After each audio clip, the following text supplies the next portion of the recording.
Paano mag-delete ng GCash account? Let's go!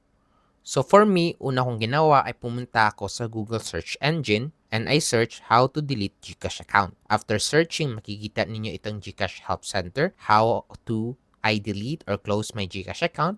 Pindutin lang natin yan. Once na pindot na ninyo, mapupunta kayo dito sa how to delete or close GCash account section ni GCash Help Center. Next step na gagawin ay to scroll down hanggang mapunta ka sa proceed with deleting your account. Kung saan if you click things to know before closing your GCash account, papaalam sa'yo na once na-delete mo na GCash account mo, lahat ng record mo like GInsure, GInvest at GCredit kung saan ito ay makakatulong sa pag-loan mo kay GCash ay mabubura lahat at hindi mo na madadala sa bagong GCash account mo if you decided to create a new one. Sinasabi rin dito na once nag-request ka na i-delete account mo, hindi mo na ito mabubuksan at yung data mo will be completely wiped out, burado lahat after 5 years pa in accordance with the Philippine law. Kung okay lang yan sa'yo, let us proceed na sa actual steps in how to delete your GCash account. To see the steps on how to delete your GCash account, click this arrow beside the steps to delete your GCash account. After mo mapindot ang arrow, the steps on how to delete your GCash account will appear. As you can see in here, step 1 nila ay dapat wala ka ng utang kay GCash like GCredit, GGives at GLoan. Once may utang ka pa, hindi mo pwedeng ma-delete GCash account mo unless mabayaran mo na utang mo kay GCash. Step 2 naman ay dapat wala ng laman pera sa GCash mo. Kaya if may laman pa cash or pera GCash account mo,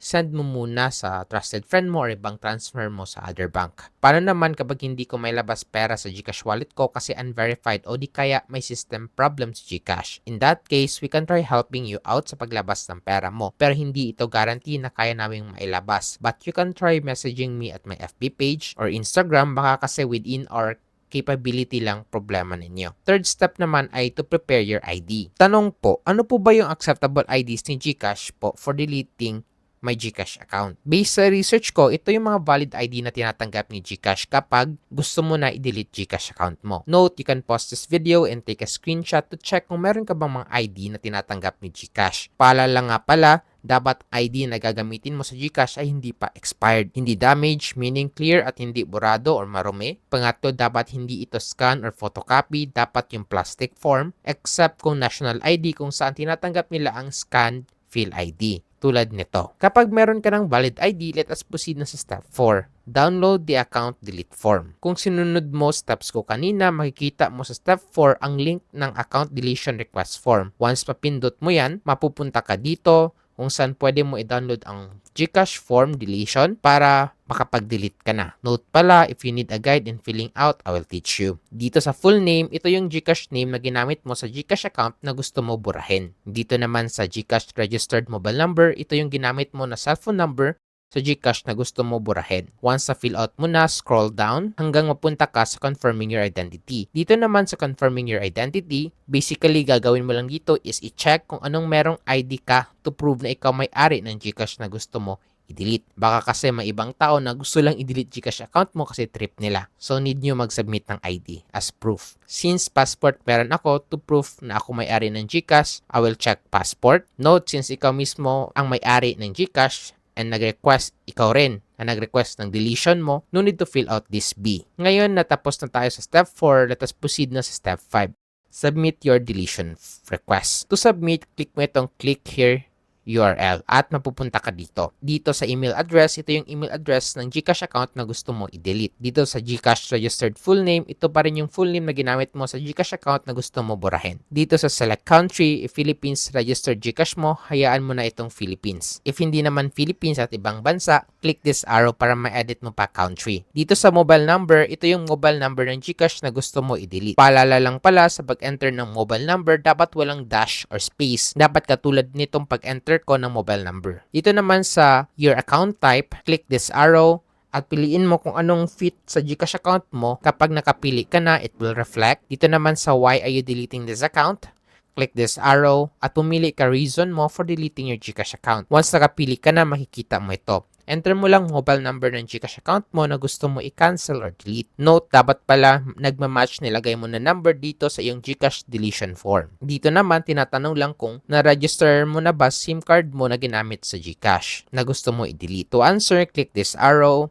and select your answer. Once nakasagot ka na, tick this box kapag wala na laman GCash account mo at fully paid ka na sa mga obligation mo kay GCash. After mo ma-check, itatanong ulit sa'yo kung bakit ayaw mo na daw sa GCash. To answer, click this arrow and select kung anong reason mo based sa option provided. Once nasagot mo na, may follow-up question sila. Sagutin mo lang. Sa akin, nilagay ko cashback. Pwede mo rin ako gayahin para hindi ka na mahirapan. Dito naman sa A, ang gagawin mo lang ay click this arrow at piliin mo ang ID na meron ka based sa nilagay mo sa GCash deletion form mo. Then it will reflect. Dito naman sa B, just click this arrow and this will appear. I will click not applicable. Then it will reflect. Dito naman, hihingan ka lang ng consent to delete your GCash account kung okay lang sa'yo na mawala data mo. Check mo lahat ng box na nandito once na prepare mo na mga requirements mo na sinasabi dito tulad ng clear copy ng valid ID mo, yung GCash deletion form na fill out natin kanina. Dito naman, ito yung ID ng authorized representative mo kapag meron ka. Kung ikaw lang naman mag-delete ng sarili mong GCash, no need na mag-upload ng ID na ito. Pero check mo na lang rin itong box tulad ng ginawa ko. Dito naman ito yung mag-selfie ka kasama ID mo. Dito naman maglagay ka lang ng additional info. Bakit mo gusto i-delete GCash mo? Kung napapagod ka na mag-isip, kopyahin mo na lang reason ko. Dito naman banda, dito may upload yung clear copy ng valid ID mo. Yung na-fill out mo na GCash deletion form. At selfie ninyo ng valid ID mo. Once na-upload mo na required documents, click submit. After clicking submit, at makakatanggap ka ng email kay GCash. Open mo lang, then mababasa mo dito na kung hindi ka pa nag-submit ng requirements kanina, you can submit it sa email na ito. Pero if nakapag-submit ka na naman, tulad ng ginawa natin kanina, need mo lang mag-reply sa email na nakapag-submit ka na requirements tulad ng ginawa ko. At makakatanggap ka ng email back katulad nito. Kung saan sinasabi dito na naiintindihan nila na gusto mo i-delete GCash account mo at gusto nilang ulitin na ang data mo sa GCash ay completely mabubura after 5 years in accordance to PH law. In regards naman sa pag-delete ng iyong GCash account, it will take 5 days. Kapag may nakita silang kulang or mali sa requirements mo, makakatanggap ka ulit ng email katulad nito. Mag-comply ka lang.